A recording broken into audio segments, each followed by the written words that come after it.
Have you ever looked in the mirror and thought, man, this just doesn't fit right? Well, chances are you have.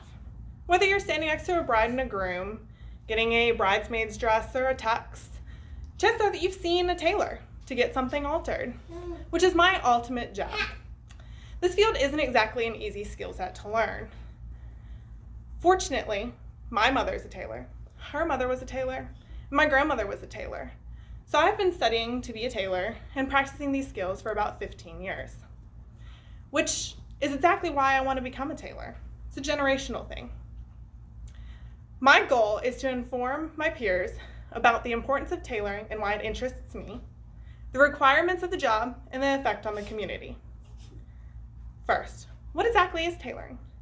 As defined by the Business Dictionary, adapting requirements or specifications to current of operational needs.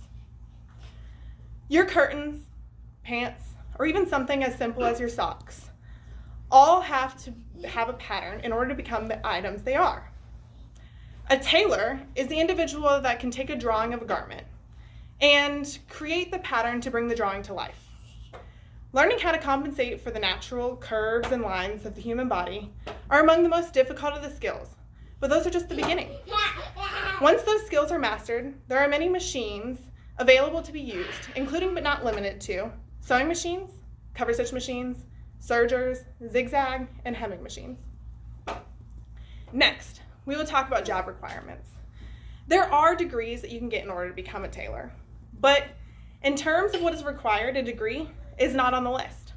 Tailoring comes from hands-on experience and learning from peers that have been in the trade for years. Some books will give you tips and tricks, but unless you really have the fabric in your hands and can figure out how it feels and works with the machine that you're using, it's very hard to put that into writing. Public speaking is a huge requirement for the job. Tailors are constantly talking to their customers and teaching not only their customers, but their peers about how things work in the tailoring world and how to apply the principles of tailoring to the clothing. The pay directly relates to the experience you have and what your specialties are, whether it be military clothing or menswear or women's wear.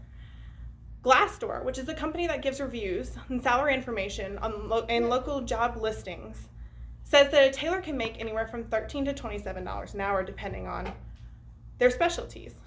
Obviously, those can be either lower or higher depending on the specialties that you're in.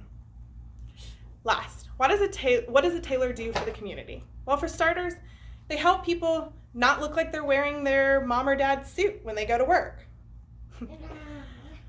Everyone in the community will at some point need a tailor to help, even if it's just sewing on a button. Our military uses tailors on a day-to-day basis in order to get the clothing that they're wearing into the regulations. A bride and groom use it to be able to alter dresses and to make their dresses and suits that they're going to wear. When an astronaut goes to space, their suit has to be made by a seamstress. So there is an article that says how a seamstress helped put a man on the moon. If you think about it, somebody had to create that suit in order for the first spacewalk. Fortunately, I am blessed to have started young and have the skills to continue doing my dream job, but my associates will put me a step ahead of my peers when in an interview process when I decide to go back to work. In conclusion, we have talked about what exactly tailoring is and how it interests me, the requirements for the job, and what tailoring does for the community. Fortunately, this field is always going to be needed. Machines will always be able to create clothing for generations to come, but there will always be buttons to sew, patterns to be made, and alterations to be done. Thank you. Good.